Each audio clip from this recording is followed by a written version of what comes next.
It's not what you say, it's how you say it. Too sensitive or unteachable.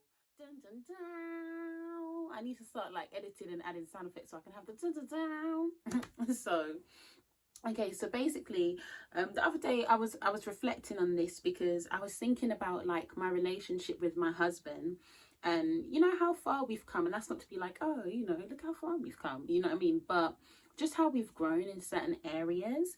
And one of the issues that we've definitely had is criticism and critique. The reason why I say that is because there have been times when he's been too critical and he's apologized, he's worked on it, and I've had to say, you're being too critical.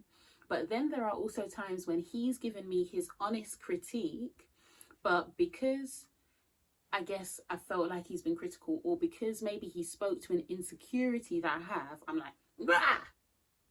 You know what I mean? So I was thinking the other day, like, he was giving me some advice on the cooking, and like, you know, I'll cook meals and he'd be like, oh babe, that was lovely. And then, you know, if there's something that can be improved, he'll tell me. And I'm already self-conscious because I know, like, I'm not the greatest cook. I can cook, and you know, I've got better over the years. He's definitely better than me.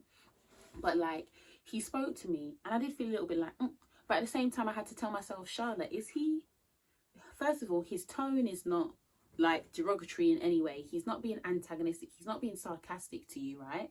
And second of all, he's saying it because he loves you. He's helping you to improve. So, ding, you know, you kind of have to do the maths in your head and then just be like, humble yourself. Like, yeah, you're right. Okay, that does make that better. Do you see what I'm saying?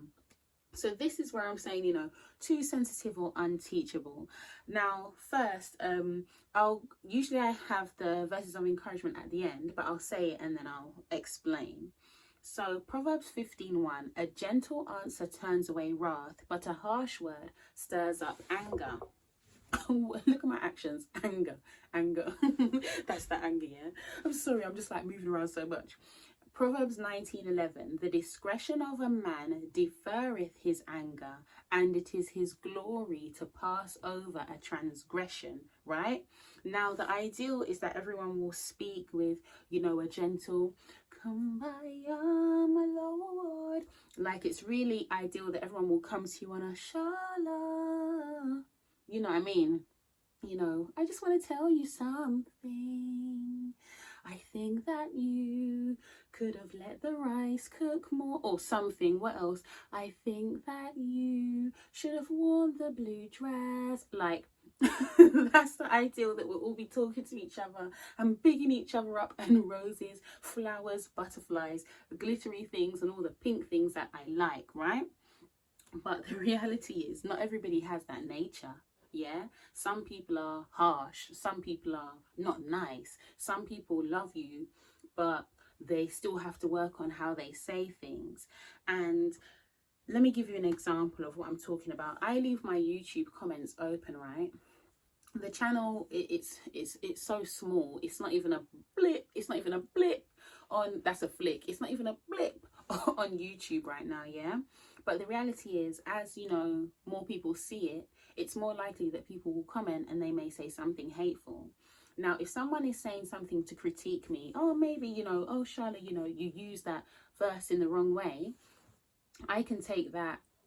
It's my responsibility to be humble and say, do you know what? Oh, wow, let me look into that and see if I use that verse correctly, right? But also, there will be people who will just say trash, unnecessary, rude, hateful things. And I have to make the decision, when they say those hateful things, what am I going to do about it? Am I going to like spend the whole day stewing like, oh man, she said I'm ugly, man. She said I'm ugly and my opinion doesn't mean anything, and just, do you sound, or whatever curse. Do you see what I'm saying? Like, I have to decide what I'm going to do with that, right? And I think what I'm really trying to say is, we have to be able to discern when someone is saying something out of love and when someone's just being hateful. So when someone's saying something out of love, right, a critique, it's our responsibility to be humble enough to receive the constructive criticism, yeah? And then if someone is being mean, hateful, rude, That's where Proverbs 19:11 comes in. The discretion of a man deferreth his anger, and it is his glory to pass over a transgression.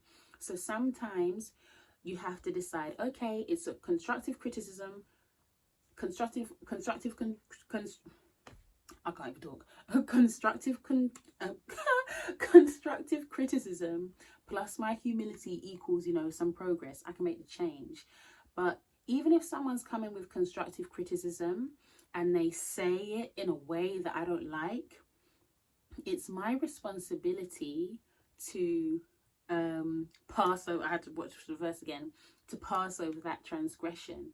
It's my responsibility to decide that, you know what, let me look beyond what that person is saying and see where I can take the criticism. And even if someone is being hateful, then, do you know what, I reject what you say. Because a lot of times when people are being hateful and rude, it's to do with them. It's not to do with you. It's to do with them. Yeah. So whatever criticism comes your way, look into it. Is there any truth here, or is this hateful? And then you decide how to navigate that information. But the main thing that we should be aiming for is having a strong mind of our own, a strong mind founded in Christ, settled in knowing who we are, and also having the humility and the emotional maturity to say, do you know what? Not today, Satan. I know that person's coming with energy, but I'm not going to give it. But also, let's not overlook criticism that could be helpful for us, because it's not packaged in the way that we like. Even if it's not packaged in the way that we like, is there still something I can take from it? So ladies, you know what to do. Like and subscribe. Bye.